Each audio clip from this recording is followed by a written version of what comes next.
അടുത്തിടെയായി വാർത്തകളിൽ നിറഞ്ഞു നിൽക്കുന്ന ഒന്നാണ് വഖഫ് എന്ന വാക്ക്. വഖഫ് ഭേദഗതി അല്ലെങ്കിൽ വഖഫ് ബോർഡ്, അങ്ങനെ പല പേരുകൾ ഇത് കേൾക്കുന്നുണ്ട്. വഖഫ് ഭേദഗതി ബില്ല് ആരെതിർത്താലും ബില്ല് പാസ്സാക്കുമെന്ന് കേന്ദ്രമന്ത്രിയായിട്ടുള്ള അമിത്ഷാ ആണയിട്ട് പറയുന്നത് ഒരുപക്ഷെ ഏവരും കേട്ട് കാണും. എന്താണ് ഈ ഒരു ബില്ല് കൊണ്ട് ഉദ്ദേശിക്കുന്നത്? ഈ ബില്ല് പാസ്സാക്കണം എന്നുള്ള തീരുമാനത്തിന് പിന്നിൽ എന്താണ്? ഇതിനെ കുറിച്ചിട്ടൊക്കെയാണ് ഇന്നത്തെ ടോക്ക് സ്പേസിൽ സംസാരിക്കുന്നത്. ഏവർക്കും ടോക്ക് സ്പേസിലേക്ക് സ്വാഗതം.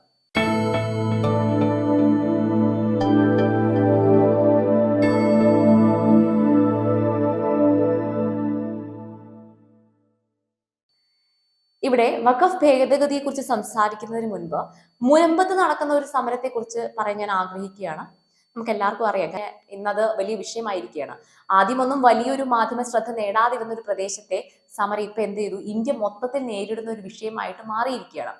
മുനമ്പത്ത് വലിയ പ്രതിഷേധങ്ങളും പ്രക്ഷോഭങ്ങളും ഒക്കെ നടക്കുന്നുണ്ട്. ഇപ്പം എറണാകുളം ജില്ലയിലുള്ള ഒരു പ്രദേശമാണ് ഈ മുനമ്പത്ത് എന്ന് പറയുന്ന സ്ഥലം. 1902 ആയില്യം തിരുനാൾ മഹാരാജാവ് സത്താർ എന്നൊരു വ്യക്തിക്ക് കൃഷി ആവശ്യത്തിനായിട്ട് 600 ഏക്കറോളം വരുന്ന പ്രദേശം വിട്ടുകൊടുക്കുകയാണ്. അതിനുശേഷം അതൊരു കൃഷിഭൂമിയായി മാറി. എന്നാൽ 1950, അതായത് ഇന്ത്യക്കെല്ലാം സ്വാതന്ത്ര്യം കിട്ടിയതിനെല്ലാം വർഷങ്ങൾക്ക് കുറച്ച് അപ്പുറം ഒരു നിയമം വന്നു. അതായത് എല്ലാ പാട്ടക്കരാറും റദ്ദാക്കണം എന്നുള്ള ഒരു നിയമം. എന്ന് പറഞ്ഞാൽ രാജഭരണ സമയത്ത് ഉണ്ടായിരുന്ന എല്ലാ സ്ഥലങ്ങളും സ്വാതന്ത്ര്യത്തിന് ശേഷം സർക്കാരിലേക്ക് വന്നു ചേരും. സ്വാഭാവികമായിട്ടും പാട്ടത്തിന് കൊടുത്ത പ്രദേശങ്ങളെല്ലാം സർക്കാരിലേക്ക് പോകുമല്ലോ. അപ്പോഴാണ് പട്ടയഭൂമി ലഭിച്ച സത്താറിന്റെ മകൻ സിദ്ദിഖ് സയ്യിദ് അതെന്ത് ചെയ്തു? സർക്കാരിന് വിട്ടുകൊടുക്കാതെ പകരം കോഴിക്കോട് ജില്ലയിലുള്ള ഫറൂഖിൽ, ഇന്ന് കേരളത്തിൽ തന്നെ മികച്ച കലാലയങ്ങളിൽ ഒന്നായിട്ടുള്ള ഫറൂഖ് കോളേജിന് 400 ഏക്കർ സ്ഥലം ഇസ്ലാമിക വിദ്യാഭ്യാസത്തിനായിട്ട് വിട്ടു നൽകുകയാണ്. പക്ഷെ ഫറൂഖ് കോളേജ് ഇത് എന്ത് ചെയ്തു? വിദ്യാഭ്യാസ ആവശ്യത്തിനായിട്ടൊന്നും ഉപയോഗിച്ചില്ല.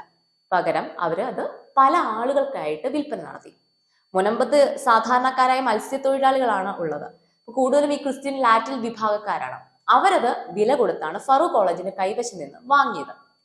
പക്ഷെ കടൽക്ഷോഭങ്ങളെല്ലാം ഉണ്ടായപ്പോൾ 400 ഏക്കർ ആയിട്ടുള്ള സ്ഥലം 114 ഏക്കറായിട്ട് ചുരുങ്ങി.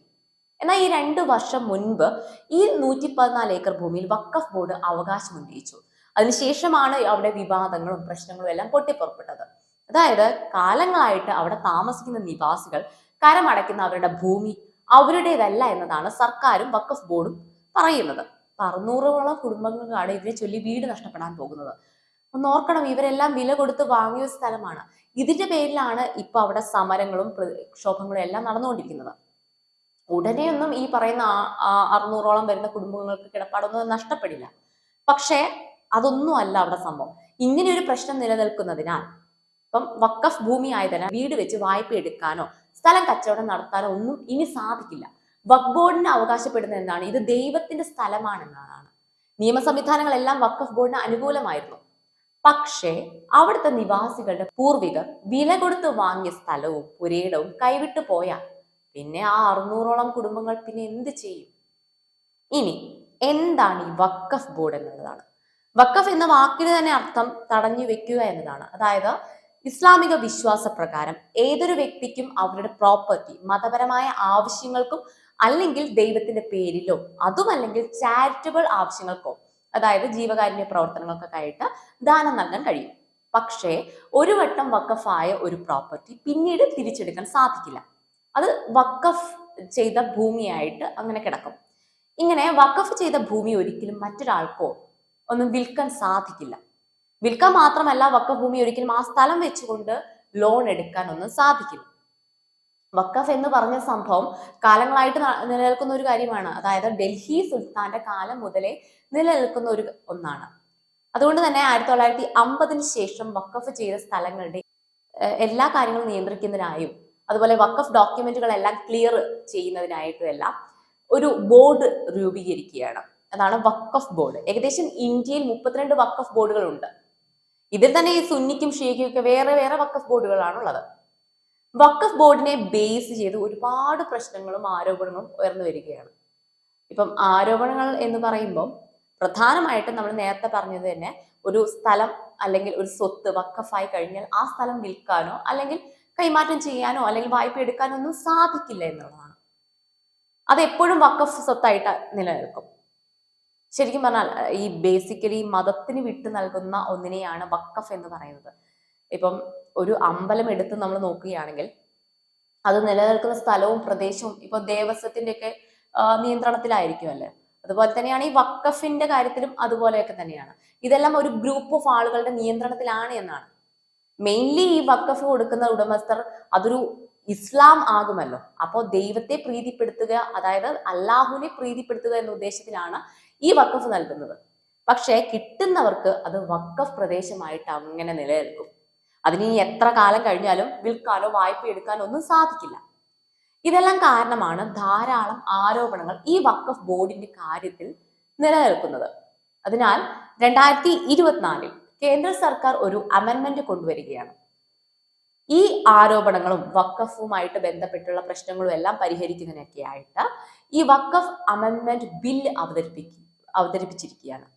അതായത് വഖഫിൽ നിലനിൽക്കുന്ന ഒരുപാട് കാര്യങ്ങൾക്ക് മാറ്റം കൊണ്ടുവരിക എന്നതാണ് ഈ ബില്ല് കൊണ്ട് ഉദ്ദേശിക്കുന്നത്. മാറ്റം കൊണ്ടുവരേണ്ടത് അനിവാര്യമായിട്ടുള്ള കാര്യം തന്നെയാണ്. കാരണം മുനമ്പത്ത് നടക്കുന്ന പ്രതിഷേധങ്ങൾക്ക് പ്രധാന കാരണം വഖഫ് നിലനിൽക്കുന്ന കുറച്ച് പഴയ ചട്ടങ്ങളും വിശ്വാസങ്ങളുമാണ്.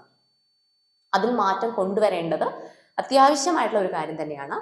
ഒരാൾക്ക് മതപരമായി അല്ലെങ്കിൽ ജീവകാരുണ്യ പ്രവർത്തനത്തിനായി അതിന്റെ ആവശ്യത്തിനായി നൽകുന്ന ഒരു പ്രദേശം 100 വർഷം കഴിഞ്ഞാലും അല്ലെങ്കിൽ ഇനി 500 വർഷം കഴിഞ്ഞാലും വഖഫായി നിലനിൽക്കും എന്നുള്ള നിയമത്തിൽ മാറ്റം കൊണ്ടുവരണം. കഴിഞ്ഞ ദിവസം ഹൈക്കോടതി ഒരു ഉത്തരവിറക്കിയിരുന്നു. വഖഫ് ഭൂമി കൈവശം വെക്കുന്നത് കുറ്റകരമല്ല എന്നുള്ളത്. ഇത് ശരിക്കും പറഞ്ഞാൽ വഖഫ് ബോർഡിന് വലിയൊരു തിരിച്ചടി തന്നെയാണ്.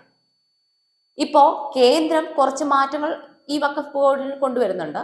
അതായത് ആദ്യത്തെ ഒരു മാറ്റം എന്ന് പറയുന്നത്, അല്ലെങ്കിൽ കൊണ്ടുവരാൻ ഉദ്ദേശിക്കുന്ന ഒരു മാറ്റം എന്ന് പറയുന്നത് വഖഫ് ബോർഡിന്റെ പേര് മാറ്റുക എന്നതാണ്. ഇനി രണ്ടാമത്തെ മാറ്റം കൊണ്ടുവരാൻ പോകുന്നത് കുറഞ്ഞതൊരു 5 വർഷമെങ്കിലും ഇസ്ലാം മതത്തിൽ വിശ്വസിക്കുന്നവർക്ക് മാത്രമേ വഖഫ് ചെയ്യാൻ സാധിക്കുകയുള്ളൂ. ഇതുകൊണ്ട് ഉദ്ദേശിക്കുന്നത് എന്ന് പറഞ്ഞാൽ ഇപ്പൊ മുസൽമാന് മാത്രമേ വഖഫ് ചെയ്യാൻ സാധിക്കുകയുള്ളൂ. പകരം ഒരാൾ മതം മാറിയിട്ട് മുസ്ലിം ആയാൽ കുറഞ്ഞതൊരു 5 വർഷമെങ്കിലും മുസ്ലിം വിശ്വാസം സ്വീകരിച്ചിരിക്കണം. അല്ലാത്തവർക്ക് വഖഫ് ചെയ്യാൻ സാധിക്കില്ല. അമുസ്ലിമിന് വഖഫ് ചെയ്യാൻ സാധിക്കില്ല. എന്നാൽ ഒരു കാലത്ത് അമുസ്ലിമുകൾക്ക് വഖഫ് ചെയ്യാമായിരുന്നു. ഇത് ഈ മാറ്റങ്ങൾ കൊണ്ടുവരുന്നതിലൂടെ മാറുമെന്നാണ് പറയുന്നത്. ഇനി മറ്റൊന്ന്, ഒരു മുസ്ലിമിന് ദീർഘകാല കാലയളവിലേക്ക് വാടകയ്ക്ക് നൽകുന്ന ഒരു പുരയിടമോ അല്ലെങ്കിൽ വസ്തുവോ, ഇപ്പൊ വാടകക്കാരൻ, അതിൽ താമസിക്കുന്ന വാടകക്കാരുണ്ടല്ലോ, അയാൾ മറ്റൊരാൾക്ക് വഖഫ് നൽകാൻ സാധിക്കില്ല. ഇതെല്ലാം നടന്നു വന്നിരുന്ന ഒരു സമ്പ്രദായമാണ്. ഇതിലൊക്കെയാണ് മാറ്റം കൊണ്ടുവരാൻ പോകുന്നത്. അതുപോലെ പിന്തുടർച്ച അവകാശം നിഷേധിക്കാൻ പുതിയ നിയമങ്ങൾ വഴി കഴിയില്ല. വഖഫ് എന്ന കുരുക്കിൽപ്പെട്ട ധാരാളം മുസ്ലിംസ് ഉണ്ട്. അവർക്ക് പോലും പിന്തുടർച്ച അവകാശം നിഷേധിച്ചതിനാൽ വഖഫ് എന്ന പേരിൽ സ്ഥലം നഷ്ടമായിട്ടുണ്ട്. ഇതെല്ലാം പുതിയ ബില്ല് പാസ്സാവുന്നതിലൂടെ മാറുമെന്നുള്ളതാണ്. അതുപോലെ സർക്കാർ ഭൂമികൾ ഒരിക്കലും വഖഫിന് പിടിച്ചെടുക്കാൻ സാധിക്കില്ല. അങ്ങനെ പിടിച്ചെടുത്താൽ അത് റദ്ദാക്കപ്പെടും. ഇങ്ങനെ ഒരുപാട് മാറ്റങ്ങളാണ് വഖഫിൽ കൊണ്ടുവരാൻ ഉദ്ദേശിക്കുന്നത്. ഇത്തരത്തിലുള്ള മാറ്റങ്ങൾ കൊണ്ടുവരണം. അങ്ങനെ ചെയ്താൽ ഇപ്പം മുനമ്പത്ത് ഇപ്പോൾ നടക്കുന്ന പ്രശ്നങ്ങൾക്ക് ഒരു പരിഹാരം ഉണ്ടാകും. ഇപ്പൊ സാധാരണക്കാരായ ജനങ്ങൾക്ക് അവരുടെ കിടപ്പാട നഷ്ടമൊന്നും ആവില്ല. എന്തായാലും വഖഫിൽ കേന്ദ്രം വരുത്തുന്നത് മാറ്റങ്ങളാണ്. അതൊരിക്കലും മുസ്ലിംസിനെ ദ്രോഹിക്കുക എന്ന ലക്ഷ്യം വെച്ചുകൊണ്ടൊന്നും അല്ല. വഖഫ് ഭൂമി ഫറൂഖ് കോളേജ് വഖഫ് ആണെന്ന് അറിയിക്കുകയാണ് മറ്റുള്ള സാധാരണക്കാരെ വഞ്ചിച്ച് പണം അവരിൽ നിന്ന് വാങ്ങിച്ച് എടുത്തത്. അത് പിന്നീട് പല തലമുറകൾക്ക് കൈമാറി ഇന്നത് വഖഫ് ഭൂമിയാണെന്ന് അവകാശം ഉന്നയിക്കുന്നതിൽ യാതൊരു പ്രസക്തിയുമില്ല. ഇതുപോലെ ഇപ്പൊ ഇന്ത്യയിൽ പലയിടങ്ങളിലും വഖഫിന്റെ പേരിലായി ഇരിക്കുന്ന ഭൂമികൾ ഒരുപാടുണ്ട്. ഉടമകൾക്കും അവകാശികൾക്കും ആ സ്വത്ത് അന്യാധീനപ്പെട്ടുപോയ അവസ്ഥകളുണ്ട്. ഇതിലൊക്കെയാണ് മാറ്റം വരേണ്ടത്. മുനമ്പം നിവാസികളുടെ സമരത്തിന് ഒരു ഉത്തരം ഉടനെ തന്നെ വേണം. ഇപ്പോൾ വീഡിയോ ഇഷ്ടമായാൽ സബ്സ്ക്രൈബ് ചെയ്യുക.